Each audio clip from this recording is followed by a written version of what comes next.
The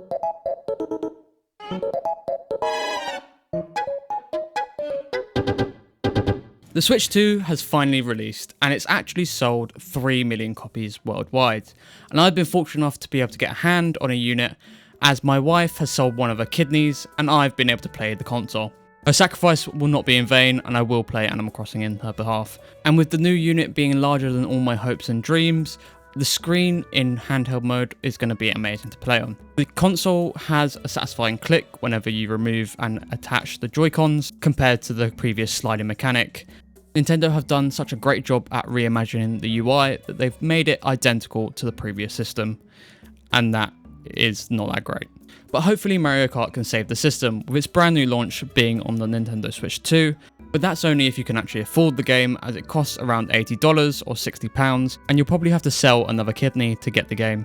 Although I must admit, it is rather fun.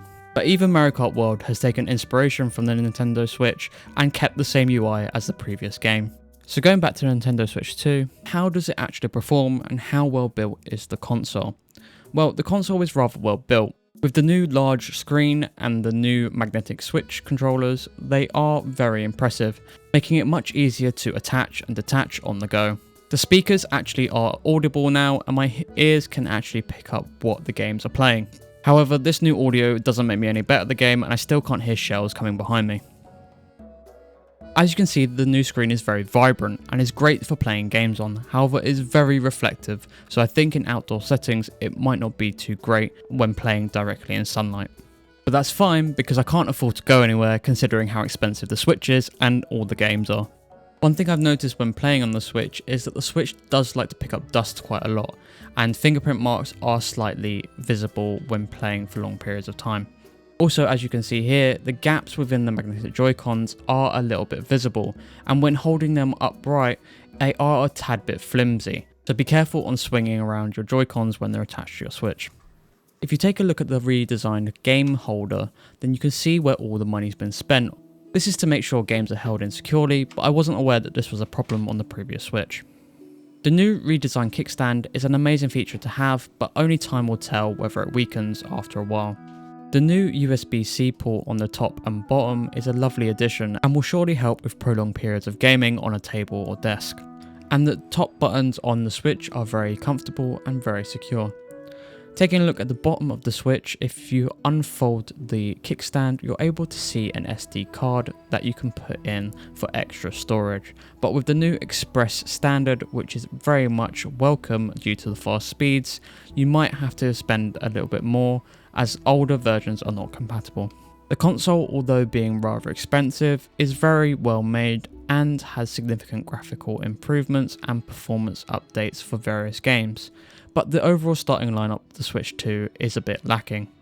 Nintendo Switch Online aims to help this, but again you have to pay more money, which after spending so much on the console itself is a bit of a problem. After teasing me with childhood memories and nostalgia, I decided to bite the bullet and get Nintendo Online, solely for The Legend of Zelda Wind Waker.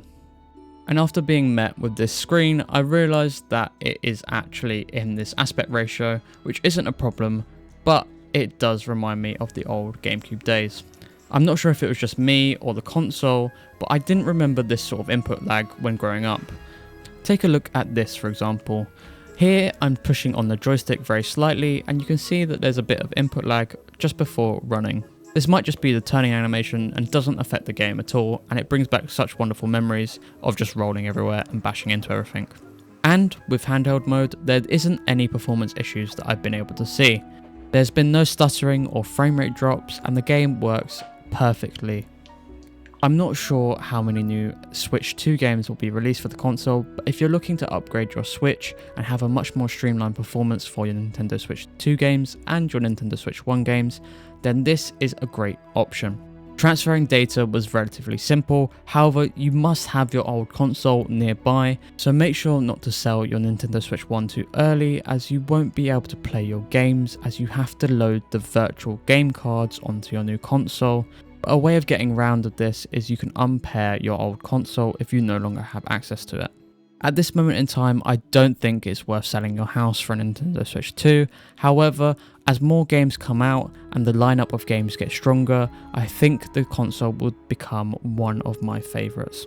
Its form factor being thinner and lighter than the Steam Deck, and with it also being very powerful and having exclusive Nintendo Switch 2 games, I think the console will do well if games continue to come out at a steady pace for the console.